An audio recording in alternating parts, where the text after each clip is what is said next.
오늘도요, 한 얘기로 말씀을 시작하기 원합니다. 두 사람의 젊은이가 있었습니다.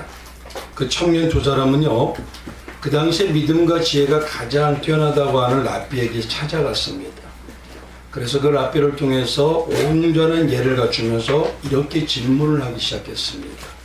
선생님, 어떻게 해야 남들이 부러워하는 인생을 살 수 있겠습니까? 남들이 부러워하는 인생. 그래도 이 랍비가 보기에는요, 막연한 삶이 아니라 자기의 삶에 대한 깊은 고민이 있었던 질문이기 때문에 이 청년들을 보면서 기특한 마음으로 웃으면서 말해줍니다. 하나님을 위해 죽기 전날까지 살면 됩니다. 하나님을 위해. 그 말을 들었던 청년 중에 왼편에 있던 청년이요, 또다시 한번 물어보게 됩니다.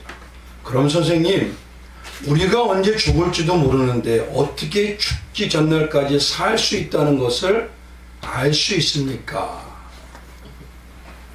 이 물음을 들었던 랍비는요, 여전히 웃으면서 대답을 해주더랍니다. 뭐라고 했을까요? 네? 이렇게 말하더랍니다. 내일 하나님을 만날 것처럼 믿고 하루하루 죽기 전날처럼 사십시오. 그것이면 됩니다. 아주 간단하죠? 이렇게 말을 하더랍니다. 우리가 성경의 진리를 보면요, 우리의 생각보다는 너무도 단순하지만 간단합니다. 근데 그 안에 심오합니다.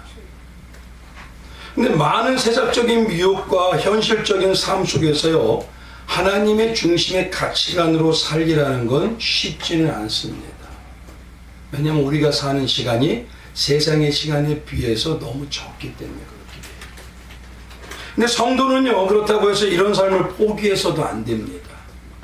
왜냐하면 성령께서, 하나님께서는 절대 포기하지 않게 하십니다. 그리고 하나님께서는 하늘의 가치관이 예수의 가치관으로요, 반드시 우리를 만들어 이루어내실 걸 믿고 하루하루 한 걸음 한 걸음 최선을 다하는 자세가 바로 성도가 살아야 할 자세인 것입니다. 그렇기 때문에 모든 삶도 마찬가지만요, 특히 성도의 삶의 인생이라는 건 이것입니다. 누구를 의식하며 사느냐, 매 순간 누구를 의식하느냐, 매 순간 누구 앞에 사느냐, 그 명제가 바로 우리의 삶과 질의 자세에 대해서 어마어마하게 차이가 나게 하십니다. 오늘의 말씀은요, 그래서 성도라면요, 누구나 다 알고 있는 마태복음의 25장의 두 번째 비유입니다. 열천의 비유 다음에 바로 달란트 비유죠. 바로 이 달란트 비유가요, 어떻게 보면 우리의 신앙의 목적, 우리가 삶을 어떻게 살아야 되는지에 대해서 얘기해 주는 내용과 같습니다. 이 비유도 근데 마찬가지로 성도들이 많이 듣기는 합니다. 근데 문제는 뭐냐면 너무 인본주의로 해석되어 있는 비유들라는 것이에요. 지금까지 많은 자료를 찾아보고 계속 연구를 해보지만요, 우리 중심으로 해석되는 말씀이 너무도 많더라는 것입니다. 특히 오늘 비유는요, 시작에서부터 있는, 우리 한번 가만히 봐보십시오. 본문을. 그러면 14절 위에 달란트 비유라고 써있죠. 본문 성경에. 그리고 그 옆에 가로치고 뭐라고 써있죠? 누가복음 19장 11절에 27절. 이 비유가 뭐냐면 바로 문화 비유입니다. 문화 비유.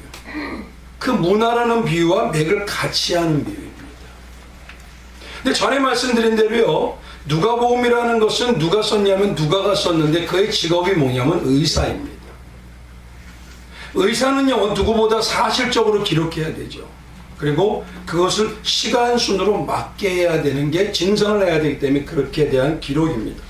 그래서 어느 것보다 누가복음의 누가가 시간에 맞는 기록을 정확하게 하고 있습니다. 그럼 내용상의 순서를 보면요, 누가복음 19장의 문화 비유는요, 언제 있었냐면 예루살렘의 종려 입성 사건 전에 있던 내용입니다. 바로 예루살렘 종려 입성 사건 전에요. 근데 오늘 본문인 마태복음 25장의 달란트 비유는요, 마태복음 21장의 예루살렘 종려 입성 다음에 기록된 비유예요. 근데 오늘 본문에서는 뭐냐면 이 달란트 비유가 누가복음 19장의 문화 비유와 맥이 같다라고 하고 있더라는 것입니다. 문맥상으로 같이 볼 때 그럼 결국 뭐냐면 예수님께서는 오늘 말씀하시는 달란트 비유를 누가복음 19장의 문화 비유가 십자가를 지시기 전에 마지막으로 다시 한번 갖다가 쓰시는 것이에요. 이걸 쉽게 말하면 다시 한번 누가복음 19장의 그 문화 비유를 차용을 해서 또다시 문화를 달란트라고 각색을 하신 거예요. 그래가지고 또다시 말씀하시는 거예요. 그 말은 결국 뭐냐? 하나님이 이 비유가 너무 중요하기 때문에 예수님이 그걸 또다시 강조하더라는 것입니다. 그러면 왜 이렇게까지요? 다시 강조하고 각색하고 그렇게 하면서 비유를 말씀하시느냐? 과연 그 이유가 무엇이냐라는 것이에요. 그 이유가. 그래서 제가 생각할 때는요, 꼭 맞는 건 아닙니다. 그러나 당시 유대인들이나 지금의 우리도요, 아무리 말씀을 들어도 그 말씀을 받아들이는 영적인 생명으로 받아들이는 경각심이나 충격이 너무 없더라는 거예요. 특히 뭐냐면 문화비유 정도로는 별로 충격을 받지가 않는다는 겁니다. 너무 뭐냐면 성도들이 신앙의 타성에 젖어 있고요. 이제는 은혜에 대한 감흥도 없어져 버렸습니다. 그러니 신앙의 자기중심과 자기 생각의 판단으로 경직되어서요. 이제는 은혜의 냉랭함을 없는 냉랭함을 가지고 죄인의 속성이 만연해지고 있더라는 것이. 마치 어느 때가 갔냐면 출애굽 때 바로처럼요 영적으로 너무 완악해지더라는 것입니다. 이 완악이라는 뜻이 뭐냐 강팍이라는 뜻하고 마귀 같은데 그 뜻이 뭐냐면 하나님을 무시할 정도로 자기 고집으로 억세다는 소리입니다. 자기 중심의 고집. 그런 모습의 상태를 점점 보이더라는 것이에요. 그래서 예수님은 이 상태에 우리의 상태를 먼저 아시면서도 사랑하는 마음과 긍휼의 마음으로 또다시 경고하시고 또다시 경계하시는 겁니다. 그래서 반복하시는 거예요. 이제는 조금 더 큰 의미. 예수님 당시에 한 문화는요, 쉽게 말하면 노동자가 100일치 품삯입니다. 100데나리온이에요. 그러니까요. 한 문화가 100데나리온입니다. 이것을 지금으로 말하면 하루 일당을 10만 원으로 치면요 어느 정도냐? 그게 약 1000에서 1400만 원, 500만 원짜리 가까이 됩니다. 문화 비유는. 근데 당시에는 유대인들에게는요 이 문화 정도의 그 정도 양도 모으기는요 거의 불가능합니다. 크게 잡아서요 이 문화 한 문화가요 10만 원이 아니라 30만 원으로 쳐도요 지금으로 얘기하면 3000에서 4500 정도 가까이 갑니다. 근데 이 정도 가치도 노동자가 재산으로 찾기는 불가능한데도 문제는 유대인들이 그 말씀을 비유로 했는데도 별로 충격으로 와닿지가 않더라는 거지. 그래서 예수님께서는요 그들의 마음을 모르는 게 아니라 또다시 강조해 보여주시는 거예요. 너희는 이렇게 해도 충격이 과연 가겠느냐. 그래서 또다시 강조하는 게 바로 달란트 비유입니다. 예수님 당시 금 1한 달란트는요 무게가 34에서 35kg입니다. 그러니까 한 달란트는 그 당시에 말하면 6,000데나리온이죠. 당시 노동자가 쉬지 않고 하나도 안 쓰고 몇 년을 모아야 되면 16년에서 20년을 모아야 돼요. 아무것도 안 쓰고도. 그 지금으로 말하면 최소한 15억에서 20억에서 30억 가까이 됩니다. 그러니 이 가치는 당시에 아무리 얘기해도 도저히 알 수가 없는 그 정도로 상상이 안 되는 금액입니다. 예수님은요 이 달란트를 통해서 무엇인가 그 정도로 중요하다고 얘기해 주시는 것입니다. 근데 중요한 건 뭐냐면 하나님이신 예수님이 이렇게 말한다고 유대인들이 듣던가요? 그게 그렇게 중요하고 그렇게 대단하다고 하는데 이건 반드시 너희가 성도라면 알아야 되는데 결국 어떤 말을 해도 소용이 없을 정도로요 본문에 나타난 한 달란트를 받은 종처럼 하나님으로 생명으로 살려주신 은혜를 받았다고 하면서도 여전히 변함없이 자기중심과 죄성에서 벗어나지 못하는 영적 현실.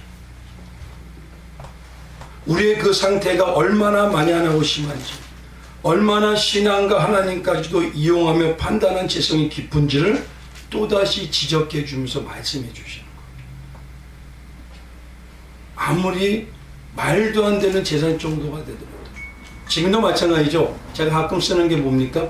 하나님이 살려주신 은혜는 비교가 없는 어마어마한 돈을 받은 것 같아요. 우리는 근데 100만 원 때문에도 목숨 거는데 생명을 살려주신 말도 안 되는 그 어마어마한 재산을 주셨는데도 우리는 너무 무덤덤하더라는 거죠. 그래서 지금 이 시대를 봐도요, 어느 때보다 마지막에 가까이 왔다고 자꾸 얘기해요. 저만 그러는 게 아닙니다. 교회마다 그 말을 합니다.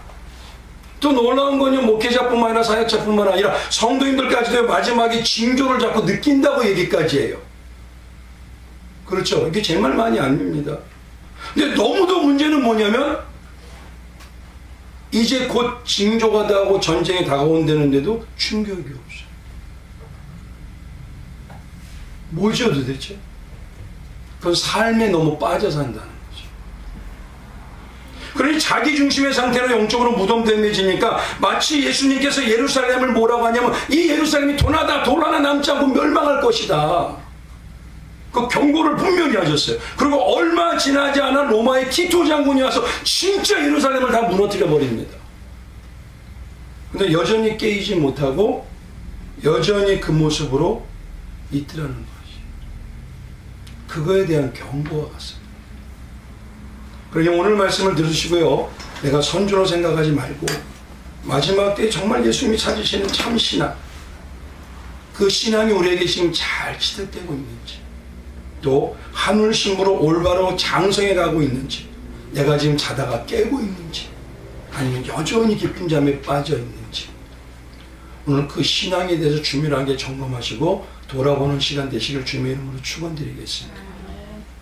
아무튼 우리는요, 지난 시간에 첫 번째 비유로요, 참신앙이 뭔지를 어디서 봤냐면 열처녀 비유에서 봤어요.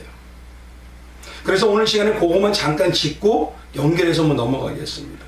열처녀의 비유에서는요, 가장 중요하게 얘기했던 건 뭐냐면 성도라면 누구나 다 같이 다시 오실 주님을 준비한다고 해요. 그게 일명 심령의 밭을 갈고 심령의 맷돌질을 한다고 합니다. 근데 예수님께서는요, 다 밭을 갈고 다 맷돌질 한다고 해서 다 올바른 게 아니다라고 얘기하셔요. 그래서 그때 마지막에 찾는 진짜 밭을 갈고 맷돌질하는 참신앙이 뭔지 아느냐? 그러고 얘기해 주시는 시작이 바로 비유의 시작이 열처녀의 비유부터 마지막 20장, 25장의 이 내용들입니다. 진짜 뭐냐면 예수님의 뜻과 기준에 맞는 자기의 심령을 갈아내는 진짜 신앙의 모습이 무엇인지 열처녀의 비유에서는 두 가지를 딱 말씀해 주셨어요. 그 첫 번째가 뭐냐면 열처녀가 뭘 잘해서가 아닙니다. 시작부터 그들은 이미 다섯은 슬기로운 처녀요, 다섯은 미련한 처녀라고 얘기해 주셔요. 그래서 마지막에 가장 먼저 찾으시는 첫 번째 올바른 신앙의 전제는 뭐냐? 모든 것은 하나님의 전적인 주권에 의해서 이루어지는 온전한 신본주의의 신앙을 가지고 있느냐 이거입니다. 신본주의 있는지. 근데 제가 여기서 봐도요, 말로는 다 신본주의라고 하지만 너무도 뭐냐면은 맑은 물에다가 화장실에서 물 하나 조금 가져서 한 방울 똑 떨어뜨린 것 같은 해석이 너무 많아요. 그래서 신본주의를 올바로 하는 기준을요, 예수님께서는 여기에다가 신학적인 것 두 가지를 딱 집어넣어서 얘기하셔요. 그게 어떤 거냐면 참 성도는 영적으로는 하늘에 이미 살고 있지만 그러나 아직 육을 입고 있고 시간과 공간에 이 땅에 제약을 받는 삶이지만 살아가면서 이루어가고 있다는 것입니다. 그래서 신학적으로 이걸 이미와 아직의 교리라고 얘기하죠. 그것이 내가 체득되어 있느냐는 것이. 그래서 결국 우리는 신앙으로 보면요, 우리는 먼저 살고 있는 자들입니다. 영적으로. 그러나 이 땅에서 우리는 그 삶을 이루어가는 모습으로 보여지게 되어 있더라는 거예요. 그러니까 하나님은 반드시 승리할까요? 실패하실까요? 승리하시죠. 그럼 내 모습이 부족해 보여도, 내 모습이 약해 보여도, 내가 지금 이기고 잘하는 것처럼 보여도 그 모든 과정은 누가 이루는 과정이다?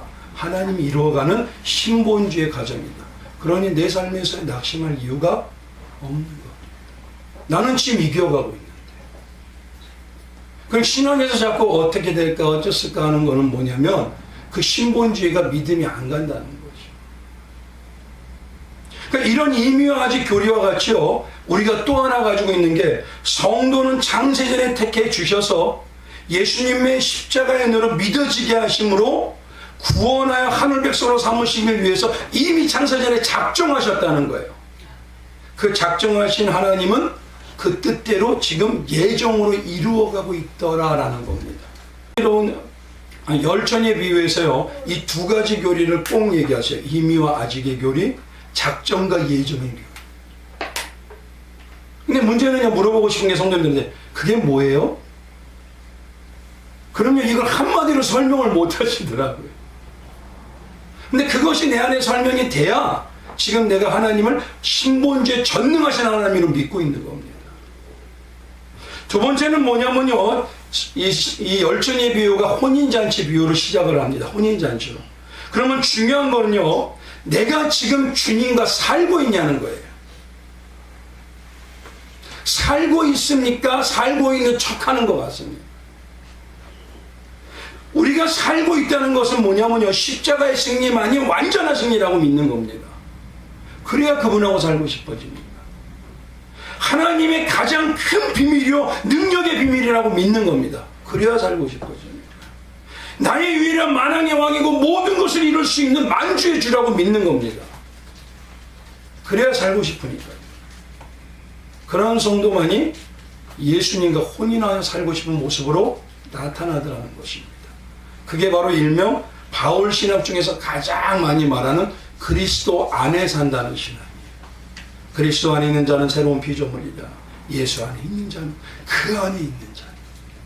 그래서 그 말씀을 드렸죠. 바울 서신 중에서요, 160 몇 번까지 이 말씀을 계속 강조하더라고요. 그럼 내가 지금 살고 있냐는 거예요. 정말 뭐냐면요, 이게 중요한 게 그리스도 안의 신앙을 특히 어디서 가장 많이 말하는 바울 서신 중에 옥중서신에서 말씀합니다. 그 옥중서신에서 말씀한다는 건 뭐냐면 성도의 삶이 감옥 같을 때도 있어요. 앞뒤가 안 보일 때도 있어요. 막막한 현실일 때도 있습니다. 그러나 우리에게는 뚫려있는 곳이 있습니다. 어디입니까? 하늘이에요. 그런 어떠한 상황에도 승리의 노래와 기쁨의 능력을 이룰 수 있는 일체의 비결, 그것이 바로 예수 안에 사는 살고 있는 신앙. 근데 진짜 말씀드린 대로요, 날마다 교회들이 자기가 예수 안에 살고 있다고 주는 고백을 해요. 근데 너무도요, 우리 안에서 특정적인 어떤 교회만, 특정적인 어떤 사역자나 은사자만, 또 더 특정적인 어떤 물건을 취급해서 성경만, 그 성경만이 진짜라고 얘기하더라는 것입니다. 그건 예수 안이 아닙니다. 그 성경에 대한 지식적인 것을 가지고 얘기하는 거예요. 그것뿐인가요? 어떤 분은요, 자기 의견의 어느 한 부분을 가지고 그것을 전체 신학이라고 받아들여서 자유주의를 만들고 민중신학을 만들고 해방신학 만들고 번영신학과 형통신학까지 만들어요. 지금 이 시대는 뭐죠? WCC와 WEA라고 그래서 너무 잘못된 모습으로 만들어 가더라는 것이에요. 그런데 중요한 건 뭐냐면 내가 신본주의요, 예수 안에 있다 그래도 여기에 정말 어떤 세상적인 오염이 들어가 있는 걸 자꾸 진단하지 않으면 나의 신앙은 그냥 맑은 샘물처럼 예수님이 주시는 그 맛이 단 샘물과 같은 물을 예수를 통해서 내 안에 통로로 내올 수가 없는 것입니다. 결국 내올 수가 없으면요, 능력이 없는 모양만 그릴 수 있습니다. 근데 문제는요, 지금 이 시대가요, 그런 것이 너무 많이 하니까 교회에서 어떻습니까?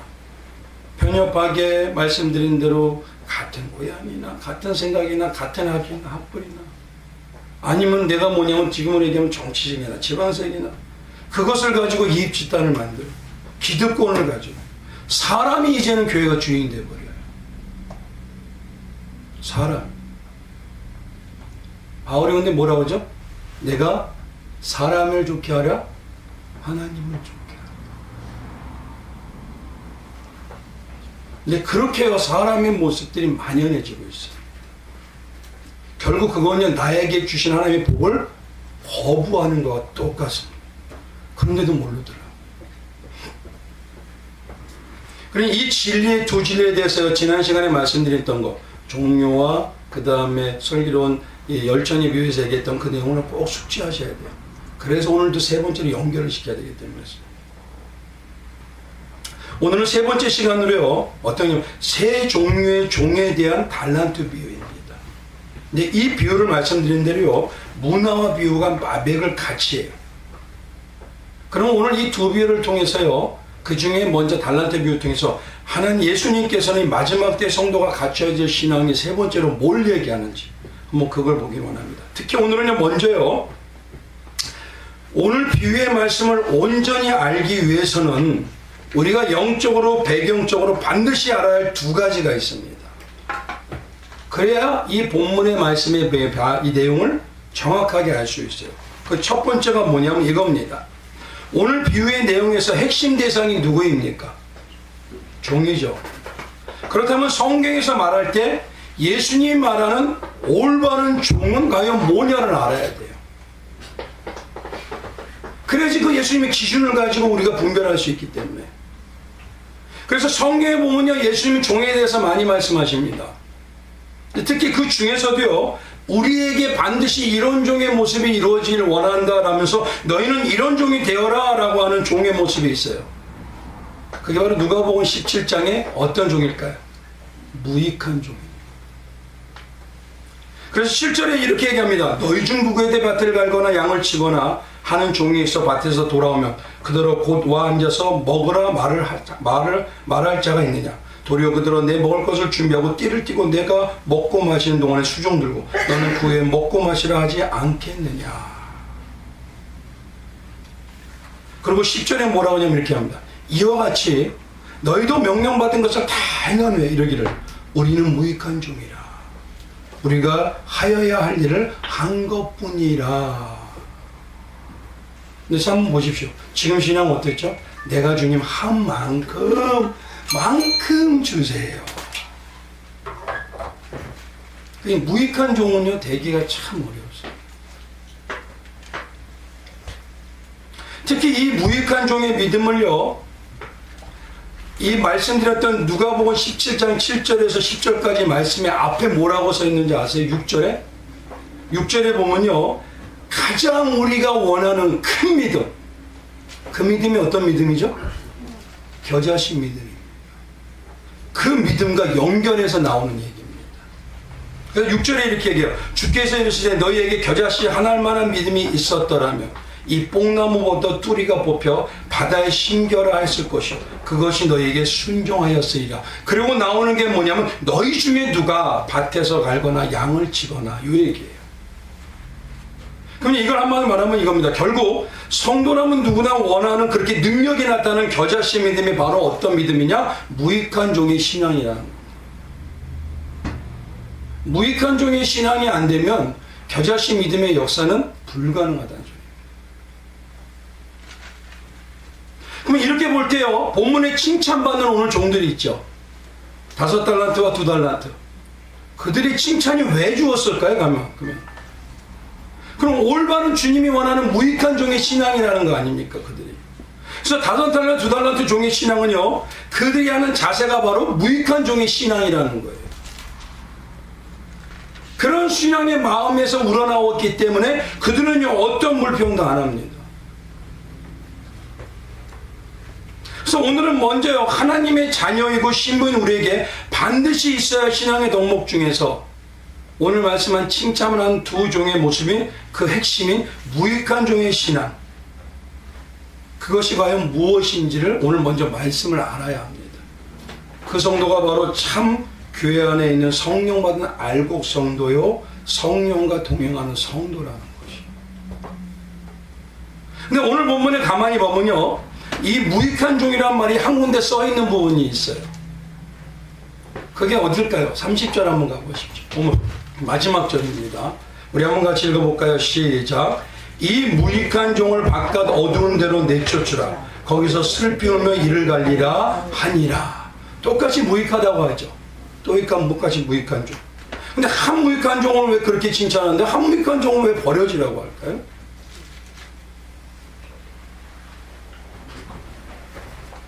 중요한 거는 뭐냐면요. 이 30절에 나타난 뭐냐면 이 누가복음 17장에 있는 그 무익한 종과 오늘 우리 본문의 30절에 나타난 이 무익한 종은요. 같은 종의 의미가 아닙니다. 근데 문제는 성도님들이요, 같은 말로 번역되어 있어, 우리말로요. 그러니까 비슷한 줄 알고 착각을 합니다.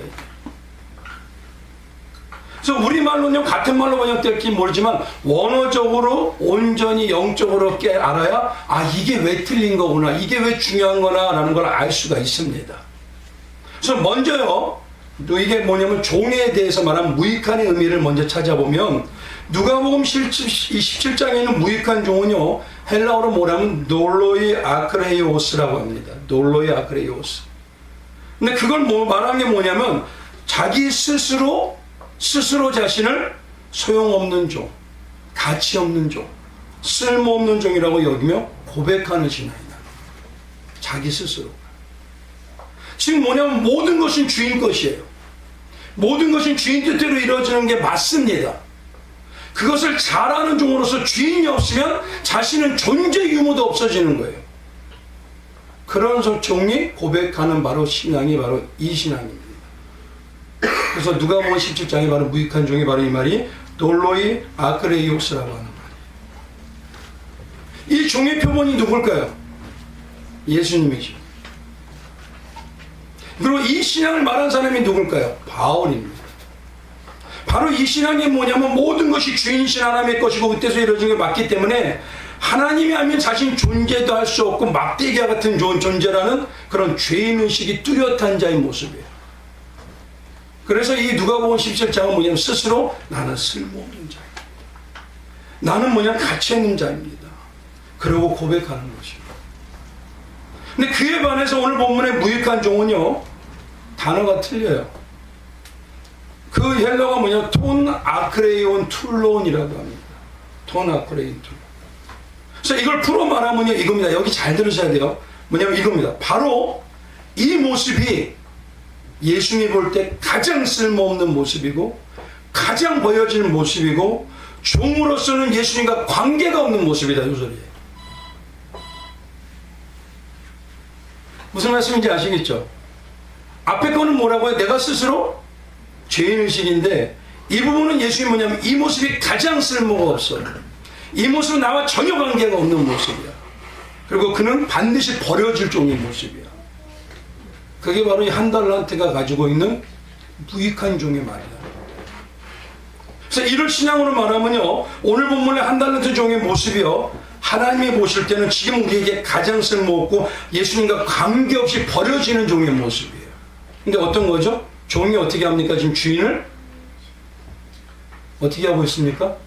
주인까지, 하나님까지 판단해요. 왜 하나님 나한테 그렇게 하셔요? 왜 하나님 창조 때 아담이 죄진데 냅뒀어요? 그건 아무 쓸데가 없는 버려질 종이라는 겁니다. 버려질 종이기 때문에 그런 의문이 나온다는 거예요, 자꾸. 마치 자기가 의로운 사람처럼, 선악을 잘 구별하는 사람처럼. 오늘 본문에 뭐냐면 한 달란트 종이 그거예요, 지금. 그래서 이 하나님이 말씀하실 때 이 모습이 뭐냐면 이 종이 쓸데없다고 하신 이유가 그래서 종이 주인의 권위를 무시해버리고 판단하는 겁니다, 지금. 당시 입장으로는 종은요, 주인이 살려주지 않으면요, 일반 사람들은 굶어 죽는 사람이 태반이 시대입니다.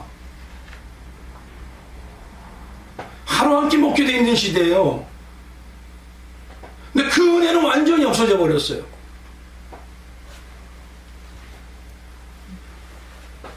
그러니까 신앙을요, 자기 식대로 누구도 관계없이 다 판단하고 다 정죄하는 겁니다. 누구까지요? 하나님까지. 근데 잘 생각해 보세요. 이런 모습이 우리 시대에 있어요, 없어요? 어떤 우리 성님 어머니 많아요, 그랬어요.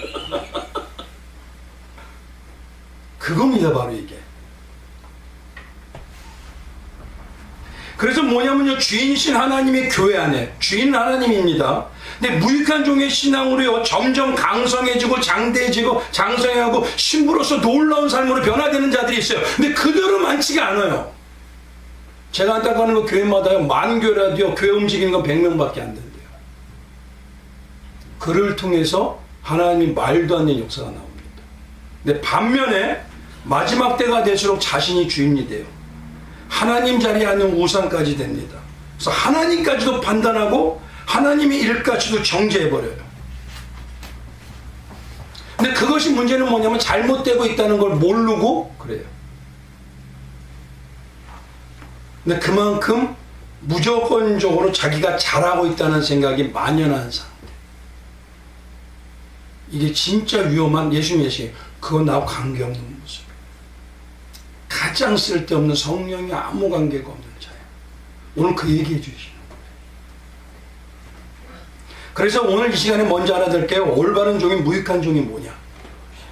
진짜 스스로 내가 하나님 앞에서 겸손해지고 낮아지고 온유해지는 그 종. 그게 뭐냐면 두 번째는 뭐냐면요. 오늘 본문에서 한 달란트의 종을 보면요. 그가 버려진 아까 모습대로 뭐죠? 간단히 말하면요. 주인의 은혜와 권위를 완전히 무시해버려요. 그리고 자기가 판단합니다. 근데 이런 달란트와 같은 성도는 어떻게 되냐면요. 자기 중심의 권위와 권세에 잘못된 적용을 해가지고요. 삶의 모든 것 말씀대로 판단해요. 그러니까 결국 신앙에 하나님의 사람으로서 사람을 세우고 하나님의 사람으로서 더 아름답게 하는 게 아니라 모든 권위와 권세, 불만과 불평이 넘쳐요. 그리고 교회가 점점 피폐해지고 삶도 피폐해지기 시작합니다. 근데 그것이 결국 자기의 영혼의 생명을 갉아먹는지도 모르고 있더라.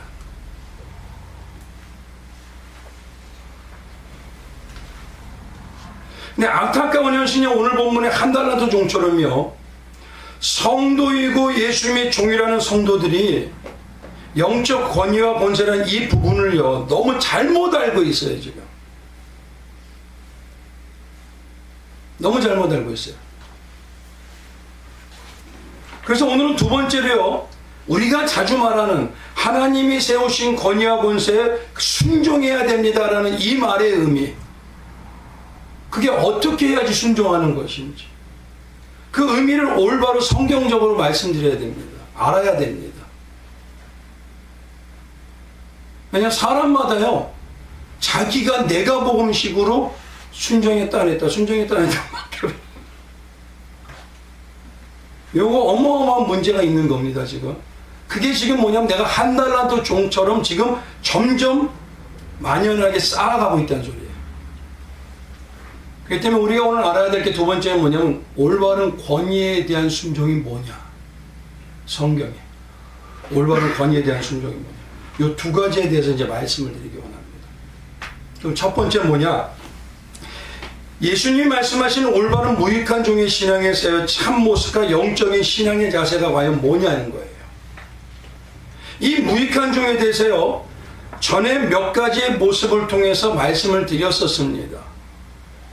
그때도 마찬가지로 나의 신앙을 그 종의 모습들에 나타난 종류에 따라 분별해보라 봐야 된다고 말씀을 드렸어요. 근데 이 무익한 종의 신앙을 위해서 어디서 말씀드렸냐면 오늘 말씀드린 대로 겨자씨 믿음과 무익한 종이 연결되어 있잖아요. 누가복음 17장에. 그런데 이걸 가지고 뭐냐면요. 겨자씨 믿음을 말씀하시는 마태복음의 말씀 부분이 있었습니다. 그게 마태복음 13장이에요. 겨자씨 믿음과 누룩의 비유.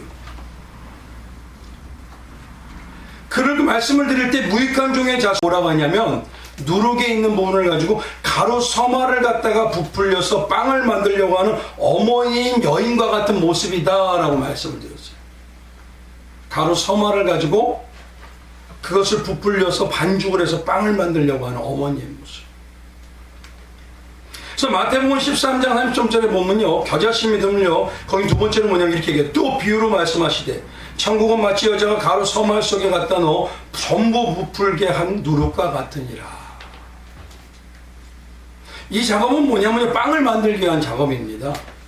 그러면 여기 한번 물어보겠습니다. 연약한 여인 어머니가요. 고운 가루 서말을 가져다가 그 안에 누룩을 넣어서 반죽을 해서 빵을 만드는 건요.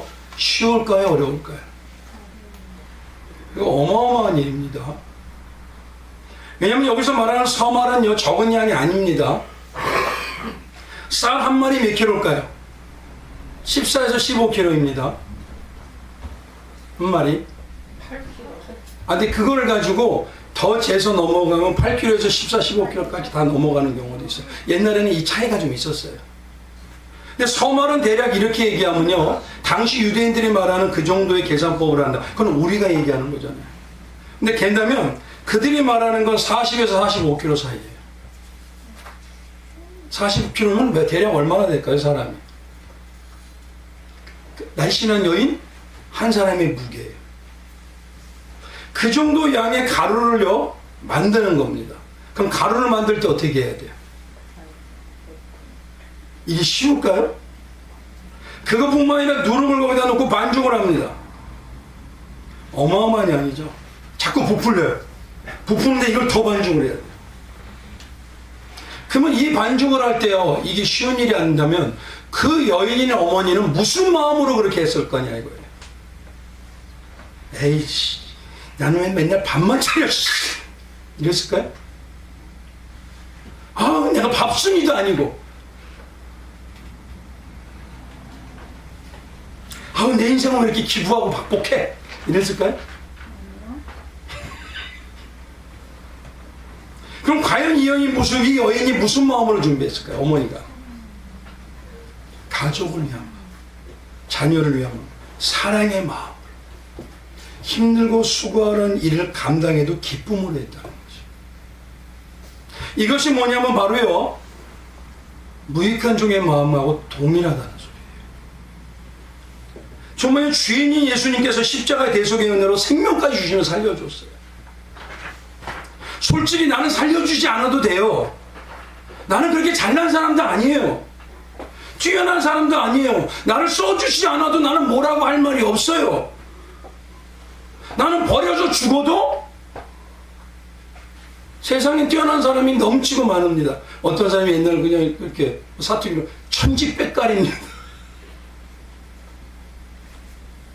근데 나를 구원해 주셨을 뿐만 아니라 나를 일꾼 삼아 그 사랑을 깨달아서 은혜에 감사하는 사람, 그 주인의 사랑으로서 나오는 신앙의 자세가 바로 무익한 종의 자세인 거예요. 그러니까 사랑이란 존재가 없는 건 무익한 종이 될 수가 없습니다. 사랑은 움직이는 걸까요? 내가 뭐냐면 딱딱하게 굳어 있는 걸까요? 냉랭한 걸까요? 지금도 막 뜨거운 걸까요? 그럼 나를 분별해 보십시오. 지금 어떻습니까? 과거보다. 그래서 성경에는 믿음도 어디 믿음에서 나오느냐? 사랑의 역사로 나오는 믿음뿐이라고 얘기하셔요. 그래서 갈라디아서 5장 6절에 보면 그리스도 예수 안에는 딱 얘기해요. 할례는 무할례나 소리 없을 때 사랑으로서 역사하는 믿음뿐이라 라고 얘기해요. 뿐이라. 사랑이 살아있지 않고요, 사모함은 나오지 않는데 무슨 사랑입니까 그게? 정으로 사는 거지.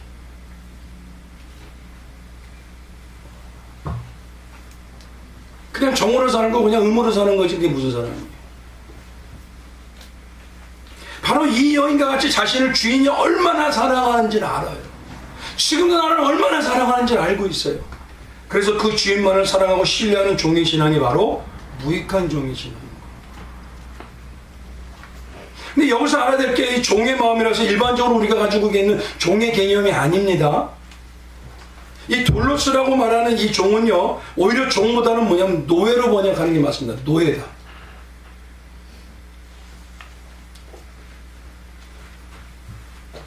바로 노예라는 이 신앙은요, 바로 성도밖에 가지지 못하는 신앙이라는 소리입니다. 성도만이 갖게 됩니다. 고대 시대에는요, 종이 두 종류가 있었습니다. 한 종류는 뭐냐면 빚을 지면 종이 돼버려요. 근데 그 빚을 갚고 나면요, 이제는 내 마음대로 욕심대로 욕망대로 살 수가 있어요. 그게 자유할 수 있는 종입니다. 근데 노예는 틀려요. 노예는 뭐냐면 자기 것이 아무것도 없어요. 다 주인 거예요. 태어나면서부터 그렇게 됩니다. 쉽게 말하면 우리가 거듭나잖아요. 그러면 중요한 의식 중에 하나가 다 하나님 겁니다. 우리는 내가 하나님의 것을 사용할 수 있게 해주신 것이지 내 거를 축적하는 게 아닙니다. 그건 내가 쓰는 건 단지 주인의 것을 쓰는 거고요, 주인을 위해서 쓰는 것뿐입니다. 그러니까 당연히 주인에게 온전히 드리기를 원하는 삶이 돼야 되는 것이에요. 근데 지금의 기독교는요, 예수님의 노예라는 의식을 찾아보기 어려워요. 언제든지 내 마음대로 예수님까지 이용해서 살려고 하는 그냥 종 정도의 신앙이에요. 솔직히 현실에서 어떤 성도인데 옛날에 제가 해봤어요. 성도님은 노예예요. 노예는요 주인 것이기 때문에 아무것도 없어요. 못 받아도요 당연히 주인 사랑해야 됩니다. 근데 그러니까요 가슴에서 울컥울컥 뭘 올라오시나 봐요. 왜 내 거 아무것도 없어요? 참 답답합니다. 이 땅에 멸망할 거 하나님 마음껏 쓰게 해주시면 좋은 거 아닌가요?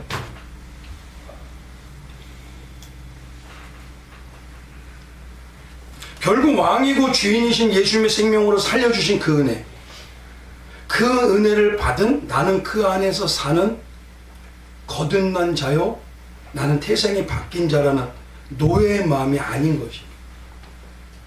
그래서 우리에게 여전히 자유하는 종의 마음으로 나오는 특징이 뭐냐?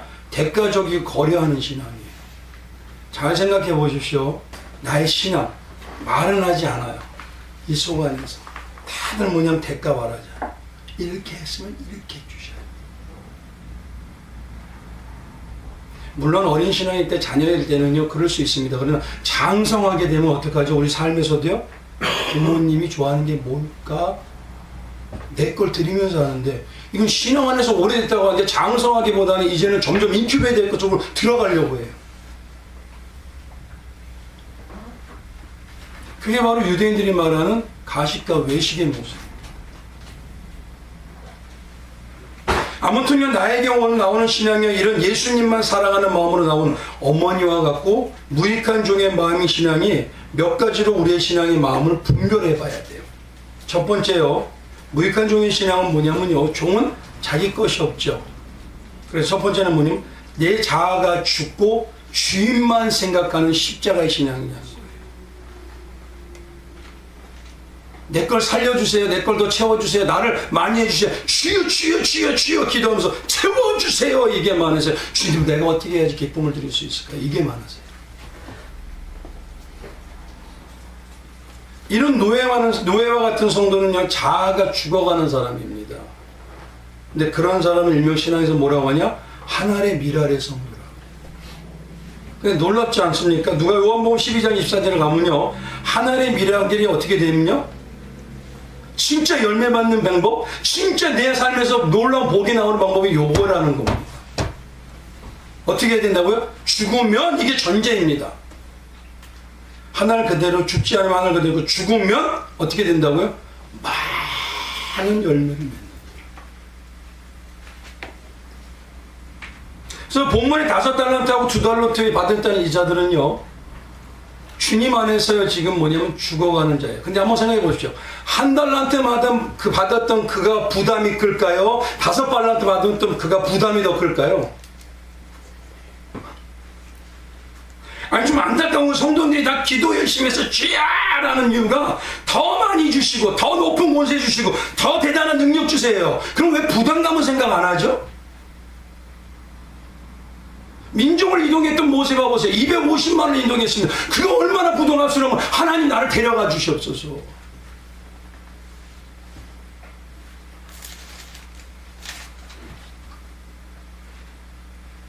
오히려 그런 자는요 쉬운 자리가 아닙니다. 금 5달란트, 금 5달란트. 그 당시에는요 주인이 줄 수가 없는 돈입니다. 그건. 그걸 받은 자는 어땠을까요? 만약에 이걸 잃어버리게도 하면 잘 들으십시오. 하나님께서 복을 주면요 그 복을 어떻게 사용해야 된다는 책임과 의무도 주어집니다. 그냥 복만 덜컹 받아서 그렇게 하나님 주시지 않아요. 내가 신앙으로 장성해지고 온전하지 않은데 복만 주면요 그건요 오히려 나를 죽이는 겁니다. 위험한 거예요 그건. 그러면 내 아버지께서 나를 영원히 살고 아름답게 하셔야 되는데 덜컥덜컥 복만 달라고 할까요? 근데 성도는요 덜컥덜컥 복만 달라요.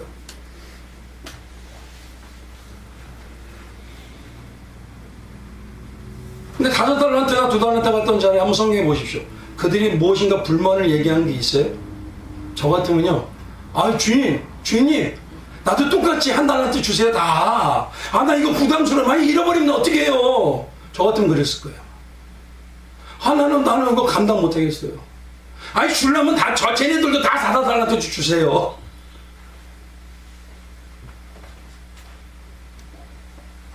그 그만큼 아셔야 된다. 인정받으면요, 그만큼 책임이 주어집니다. 지금의 교회의 성도들은 뭐냐면 무익한 종으로 인정을 받기 원하는데 책임은 안 지려고 그래요. 그냥 교회만 다니는 성도가 되기 원해요. 그럼 뭔 도대체 복을 원하고 뭔 하나님과 일하겠다는 거죠, 이게? 위대한 모세도 그랬고요, 다윗도 그랬고요. 믿음의 선진들은 오히려 하나님이 맡기면요, 하나님, 나 이거 너무 권세가 많아 부담스럽습니다. 그랬어요. 그들과는 우리는 다른 모습입니다. 그건 결국 내 자아가 죽지 않고 있다.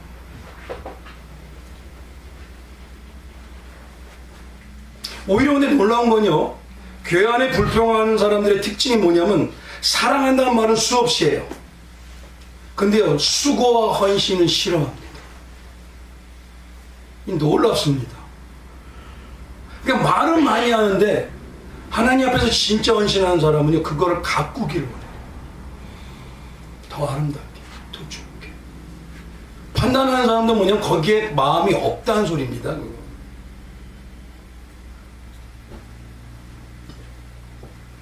그런데 그런 모습이 나타나는 게 이 시대는요, 미랄이 되라라면 오히려 열매만 따먹겠다 그래요. 참. 그래서 나오는 게, 그 위에 나오는 게 네 편 내 편 갈르기 시작합니다. 도대체 나는 성경에 어디서 그렇게 하라는 말이 써 있는지, 나에게 하나님의 하늘의 가치관으로 살라 그러지 어떻게든 네 편 내 편 갈래라고 하나. 도대체 어떤 사상을 받았겠대 그러죠? 근데 지금 말씀드린 대로 그 교회 안에 많잖아요. 같은 색깔입니다. 두 번째는요, 무익한 종이 나오는 거는 어떤 신앙이냐면 오직 주인만 바라봐요. 왜요? 주인을 통해서가 내가 좌우가 되기 때문에, 내 생사복이.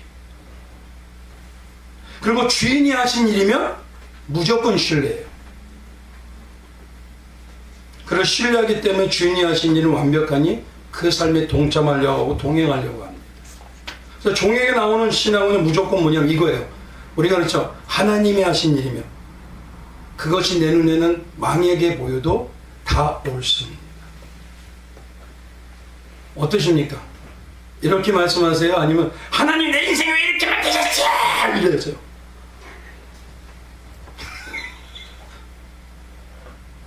그건 종인 노예가 아닙니다.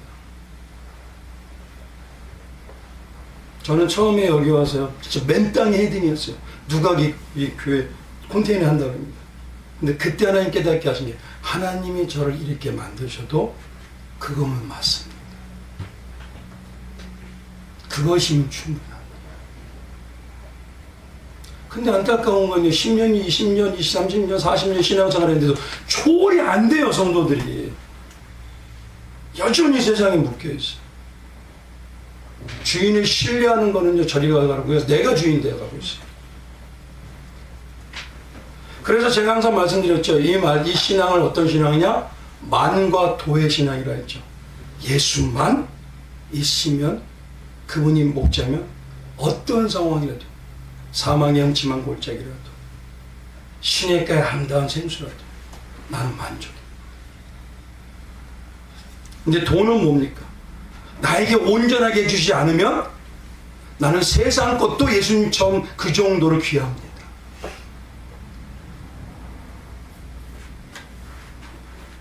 어떤 겁니까?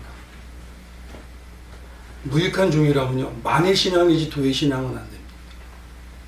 세 번째 뭐냐면요, 이 무익한 종은요, 항상 이 주인의 은혜와 삶을 내가 살아가고 있다는 것. 주인이 없는 세상 사람들은 오히려 당시에는 못 먹어서 굶어 죽는 자들이 많았다니까요.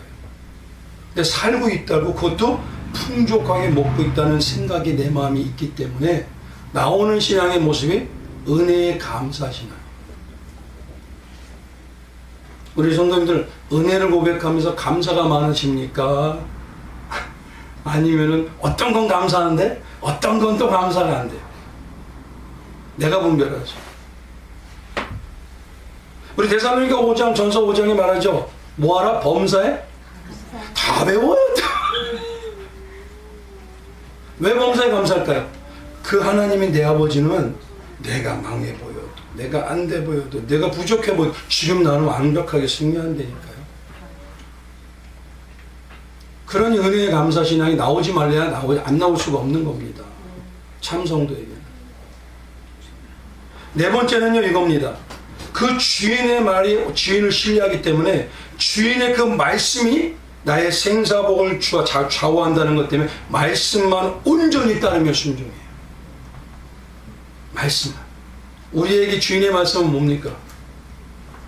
그래서 항상 말씀드리죠. 성경으로 해석하십시오. 먼저 물어보십시오. 그리고 성경의 답을 찾으십시오. 그것이 가장 우리에게 완벽하게 이기는 길입니다. 그래서 나왔던 모습이 두 모습이 있었죠. 바울은 어땠습니까? 예루살렘에 가면 순교할 거다. 너 죽어. 가는 길마다 예언해주고 얘기해요. 그런데도 그 기준은 뭡니까? 예수의 복음의 증인이라면 난 이 길을 갑니다. 세례 요한은 어떻습니까? 십자가에서 예수님이 한마디 하죠. 네 어머니다, 네 아들입니다. 그거 한마디 붙들고 평생을요 마리아를요 90까지 살아가는데도 거기 봉양합니다. 세례 요한, 사도 요한은 어땠을까요? 포부가 없었을까요? 젊을 때 나가고 싶은 마음 없었을까요? 더 잘 되고 싶은 마음 없었을까요? 유명해지고 싶은 마음 없었을까요?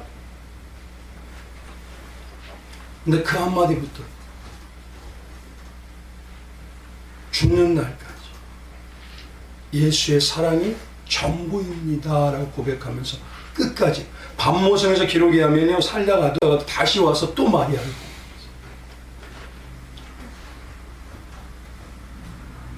정말 말씀이 나에게 능력이세요? 그럼 삶에서 삶에서 생활에서 말씀 한 구절이라도 붙들고 시작하십니까? 이 말씀이 내 생명을 좌우한다면, 쉽게 말하면 이 말씀이 내게 암을 치료할 능력이 진짜 병원에 가듯이 있다면 어떻게 할까요? 안 할까요?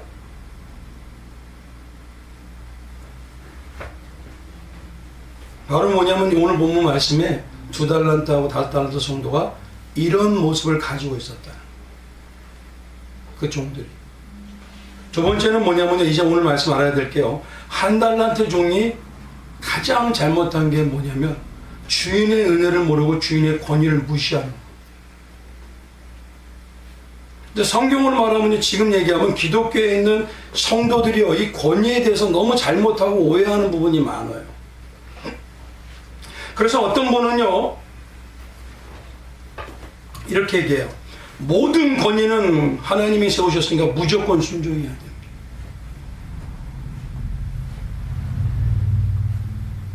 마치요 예를 하나 들면요 세상의 주권자들이 잘못하는 정치나 권위에서도 하나님의 명령이니까 무조건 순종합니다. 그래서 그 권위에 대한 생각이 그런 모습으로 나왔던 성경 구절이 뭐냐 로마서 13장이었어요. 로마서 13장이 이렇게 했죠. 1절에 각 사람은 위에 있는 권세들에게 복종하라. 권세는 하나님께서 나오지 않음이 없나니 이 모든 권세는 다 하나님께서 정하신 바라. 그러므로 권세를 거스르는 자는 하나님의 명을 거스르는 거지 거스르는 자들은 심판을 자취하리라. 그래서 어떤 분들은요 세상에 핍박을 해도 아픔을 주어도요 모든 권위는 하나님 허락하시니 그냥 다 무조건 따라야 된다고.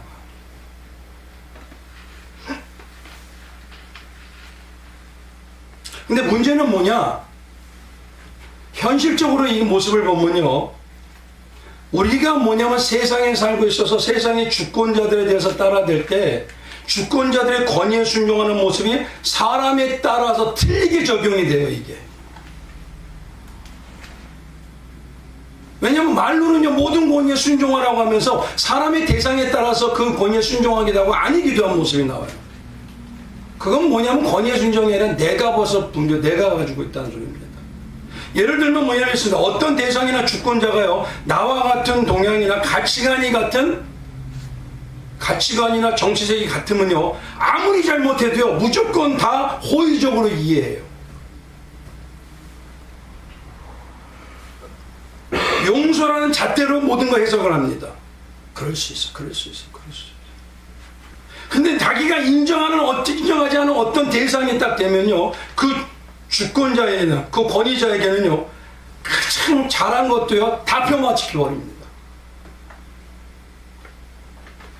특별하지 않은 일도요, 잘못했다고 하고요, 마치 그 대상이 실효하게 하나라도 찾아서 질투하려는 가치관을 갖고 해요. 우리는 그렇게 된다면은 안 되잖아요. 하나님이 세우는 다 권위에 순종한다면 어디를 따라가는 거? 지금 내가 마음대로 구분하는 거예요. 그러면서 모든 권위에 순종하라는 건 지금 권위가 뭔지를 모르고 얘기하고 있는 겁니다. 그럼 한번 여쭤보겠습니다. 만일 성도인 우리가 북한에 태어나서 북한의 공산 정권에, 유물론에 무조건 따르며 순종하나요? 무조건 따라야 되잖아요, 그러면. 만약에 이겁니다. 모든 무조건적인 권위에 순종한다면 출애굽때요. 바로도 누가 세웠죠? 하나님 세운 거 아닙니까? 그럼 이스라엘 백성이요, 불만이나 대항하면 돼야 안 돼요? 맞지 않습니까, 이게? 느부갓네살 왕 때도요, 하나님의 사람인 다니엘과 세 친구는요, 왕의 정책에 반대해서요, 성경에서 그들이 모이는 모습을 보였어요. 풀무불에 들어가기도 하고. 그거 대항하는 거잖아요. 잘못된 거네요. 권위에 순종 안 하는 거네요.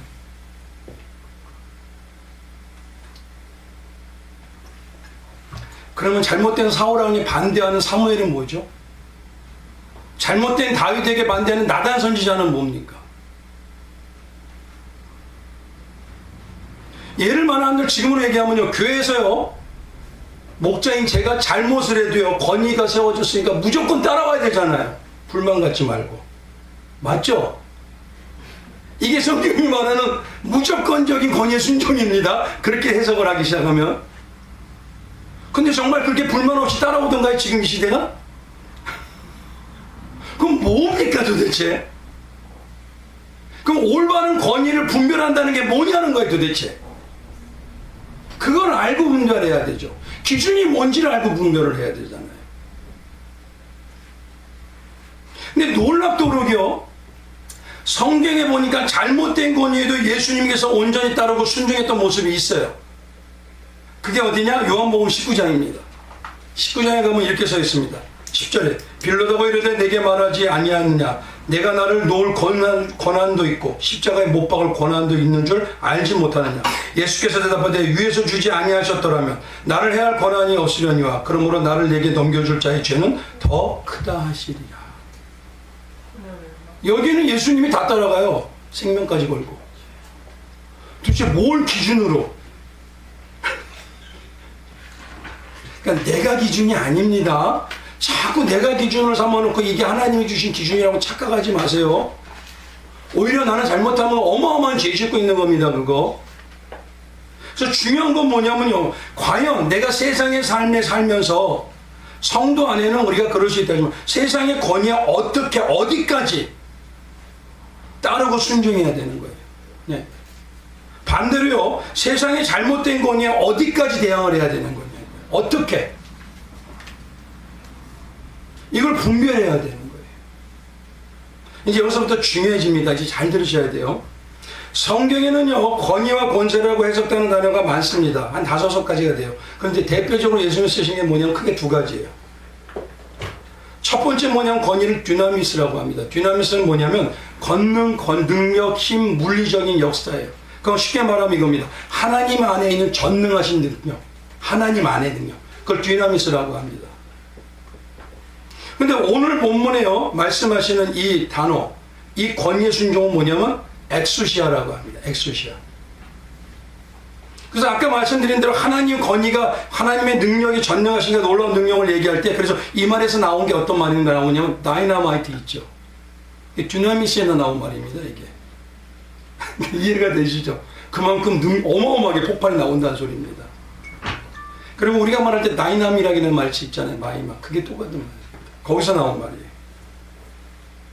근데 엑수시아라는 말이기 때문에 이건 뭐냐면 하나님께 부여된 합법적인 권위입니다. 하나님께 부여된. 그래서 이 말이 가장 많이 오늘 썼던 게 로마서 13장에 말씀드렸던 아까 권위에 순종하는 그 구절에 권위와 권세를 해석되는데 여기서 가장 중요한 핵심이 뭐냐면 이 권위는 누구에게 부여됐어요? 하나님께. 그렇죠? 그러면요 하나님께 부여했기 때문에 그 권위가 나오는 방향은 하나님의 영적 속성이 반드시 드러나야 되는 거예요. 하나님의 속성이 드러나지 않은 권위는 그건 지금 권위를 거슬리는 겁니다. 요거를 분명히 기억하셔야 돼요. 지금 로마서에서 말하는 엑수시아라는 권위는요 하나님이 주권자이고 주인이고 왕이심을 드러내는 책임과 의무를 다하는 권위입니다. 그러니까 내가 권세를 가지고 권위를 가졌으면은 그 안에 뭐냐면 누가 주셨기 때문에 하나님이 주기 때문에 하나님이 말씀하시는 하나님의 영적인 방향이 드러나야 돼요. 그리고 하나님만이 진짜라는 게 드러나야 되는 겁니다. 그래서 예수님께서 빌라도에게요 하나님께서 주신 권세가 아니면 그 권위가 아니면 나를 해할 수도 없고 나를 십자가에 못 박을 수도 없다. 이 말은 뭐냐면 지금 그에게 주어진 권위는 뭐냐면 결국 모든 순간 누구를 드러내는 걸까요? 하나님이죠. 결국 그가 예수를 죽음으로 인해서 어떻게 되죠? 하나님이 완벽한 능력이고 생명의 역사는 부활의 역사까지 능력을 보여주잖아요. 그 권위에는요 오히려 순종하는 모습으로 보이지만 오히려 그게 세상이 바라볼 때는 대항하는 거예요. 자기에게. 그러니까 우리는 겉으로는 말씀에 순종해서 그렇게 따라가는 거지만 세상의 입장의 권위자 입장에서는 나를 자기를 위해서 하는 게 아니라 하나님을 위해서 따라갈 뿐이게 되는 거예요. 그래서 이건 대항이 되는 겁니다.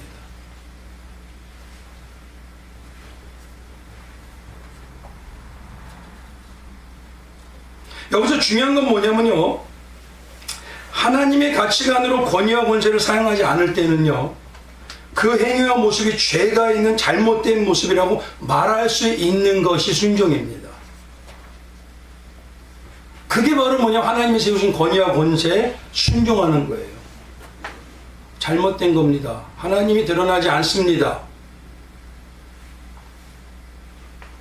즉 뭐냐면 권세를 받았고 하나님을 다 안다고 하면서 자기를 높이고 자기 마음대로 쓰는 것은요 안 된다는 겁니다. 그러면 중요한 건 세상은 이걸 알까요 모를까요? 그들에게요 하나님의 권위라는 걸 알려줘야 되는 게 바로 우리가 하나님의 권위에 순종하는 겁니다. 알려주는 거예요 그걸. 그래서 예를 하나 들어보면 이렇게 할게요. 주님의 뜻은요 그리스도인이 반드시 세상에 예수님의 복음의 빛과 열매 그리고 예수님의 의로움과 진실함과 정직함을 드러내야 되는 거죠. 그러면 그 모습을 볼 때요 이겁니다. 예를 하나 들면 초대교회 성도들이요 부당한 로마의 권세에 어떻게 했어요? 싸웠나요? 순종하죠. 순종합니다. 근데 그 안에서요 예수님의 십자가의 은혜로만 받은 영원한 생명을 소유한 자라고 그들에게 뭐라고 하냐면 너희는 육의 생명을 죽일 뿐이지만 나는 예수님의 영생의 생명을 가진 순종하는 자로 지금 있을 뿐이야. 그게 뭐냐면 하나님의 권위에 순종하면서 올바로 대항하는 겁니다. 근데 죄송하지만 이 시대에 그게 없어요 성도가. 세상에 편승해버려요. 또 이겁니다. 지금으로 얘기하면 아무리 밤 저녁 늦은 시간에 12시나 새벽 2, 3시에 아무도 보는 사람이 없어요. 아무도 말하는 사람이 없어요. 그래도 우리는 교통법규를 딱지 띄는 게 무서우세요? 아닙니다. 우리가 교통법규를 고 세금명문을 하는 건 뭐냐면 하나님의 사람으로서 세상의 법이 무서운 게 아니에요. 누구의 이름이 먹칠되지 않기 위해서. 무슨 얘기인지 아시겠죠? 예수님의 이름을 높이고 망령되지 않게 하는 자세로 오히려 세상의 부당함과 잘못된 것을 책망하는 가치관으로 내가 지금 따라가는 것뿐입니다. 이게 보여줘야 된다는 거예요. 그게 하나님의 세워준 권위의 순종입니다. 근데 그게 보여지질 않아요. 편승이 보여지지. 그래서 이겁니다. 또 한 가지는요. 잘못된 법을 따르면서도 그 법이 얼마나 잘못된 것을 예수님의 닮은 우리의 삶과 행함과 성경적인 면으로 살아가는 거예요. 법이 아니래도 나는 이렇게 살아갑니다. 당신의 세상 법이 중요한 게 아닙니다. 그거 잘못된 걸 수 있어요. 그러나 나는 예수의 법으로 살아갑니다. 이런 법으로 살아가는 게 바로 권위에 순종하면서 올바로 대항하는 거예요. 이제 아시겠죠? 그래서 예를 들면 지금도 가나에 있는 기독교인들 있잖아요. 그들은 이슬람에게 총의 위협을 받고 죽음을 당해요. 근데 나는 오직 예수가 내 생명만을 좌우합니다. 그래서 그 망하고 다 허물어뜨린 교회에 또 가서 예배해요. 니들이 생명 건드리는 건 유괴밖에 없어.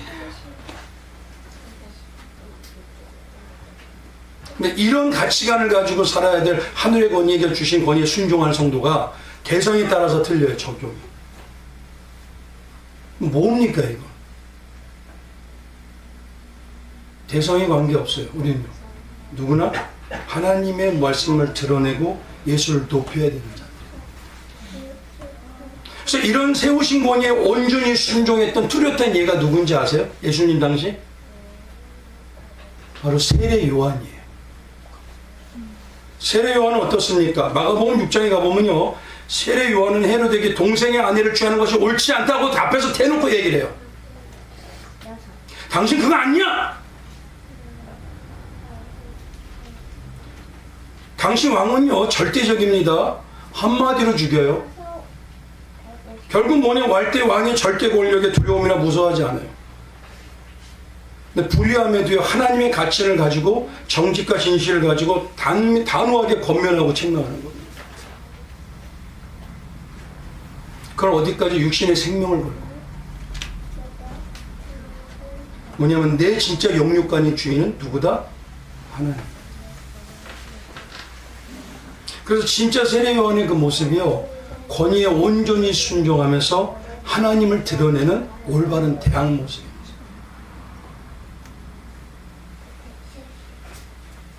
그래서 우리 하나님의 백성들은요 온전히 하나님의 권위에 순종하기 위해서 참 하늘 백성이라면 사람에 따라 기준이 다르고 가치관이 다르면 안 돼요. 그건 이미 하나님의 권위를 완전히 무시해버리는 거예요. 나의 신앙을 잘 분별해 보십시오. 그럼 모든 부분에 적용이 됩니다. 이웃에게도 위정자들에게도 교회 안에서도 다 적용이 되는 거예요. 그렇게 뭐냐면 기준이 가치관이 대상에 따라 틀리지 않습니다.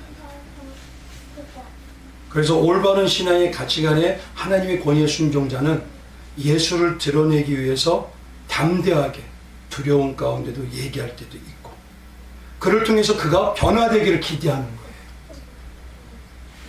정직하고 진실하게 하나님의 사람들이 어떤 모습을 보고 그가 변화되기를 기대하는 거예요. 근데 그게 없어요. 오직 이 시대는 오히려 그 일에 편승해요. 그래서 예수님께서는요 세상에 나가서 뭐냐면 하나님의 권위 세우신 권위에 온전히 순종하는 방향을 뭐라고 하느냐 요렇게 얘기하세요. 이거 한번 보자. 마태복음 28장 한번 가보십시오. 요렇게 우리가 하면 된다는 겁니다. 18절에서 20절까지 한번 봉독해볼까요? 같이 시작. 예수께서 나와 말씀하여 이르시되 하늘의 땅의 모든 권세를 내게 주셨으니 그러므로 너희는 가서 모든 민족을 뭐하라? 제자로 삼아 아버지와 아들과 성령의 이름으로 세례를 베풀고 내가 너에게 분부한 모든 것을 뭐하라? 대상에 따라 적용이 틀려지면 안 되는 겁니다. 볼지어다 내가 세상 끝날까지 너희와 항상 함께 있으리라. 결국 뭐냐면 한달한테 종은요 이런 권위에 대해서 잘못 오해를 하고 있는 겁니다. 자기 중심으로. 그러니 올바른 하나님의 은혜에 대한 권위의 순종이 아닌 것이. 이제 말씀을 마칠게요. 성도는요, 어디에 있든지 어떤 상황이든지 예수님의 신부로서 예수님의 가치관으로 사는 백성입니다. 쉽게 말해 극단적으로 우리는 지옥에 가서도요, 만약에 내가 간다면 예수님만 사랑하고 복음의 생명으로 사는 자로 드러내야 될 때가 바로 우리예요. 그래서 어디에 있든지 그리스도인입니다. 그래서 사도행전에서 한번 보십시오. 제자들이 앉으면 당시 주권자라는 공의에 잡혀가죠. 그래가지고 그들이 뭐랍니까? 너희는 십자가의 도를 전하지 말고 예수를 전하지 말라. 그랬더니 내가 너희 말을 듣는 게 낫냐 하나님 말을 듣는 게 낫냐. 바울은 뭐라고 합니까? 갈라디아서 1장 10절에 이제 내가 사람들에게 좋게 하랴 하나님께 좋게 하랴. 만약에 사람에게 기쁨을 구하랴 내가 지금까지 사람의 기쁨을 구하였다면 그리스도의 종이 아니니라. 오늘 이 두 가지를 알고 달란트 비유를 봐야 이 말씀이구나 라는 것을 깨달을 수가 있습니다. 정말 오늘 우리 성도님들이요, 무익한 종의 신앙이 되시고 올바른 권위에 순종하면서 바른 방향으로 대항도 할 수 있는 장성한 믿음의 성도님들 되실 수 있도록 주님의 이름으로 축원드립니다. 아멘.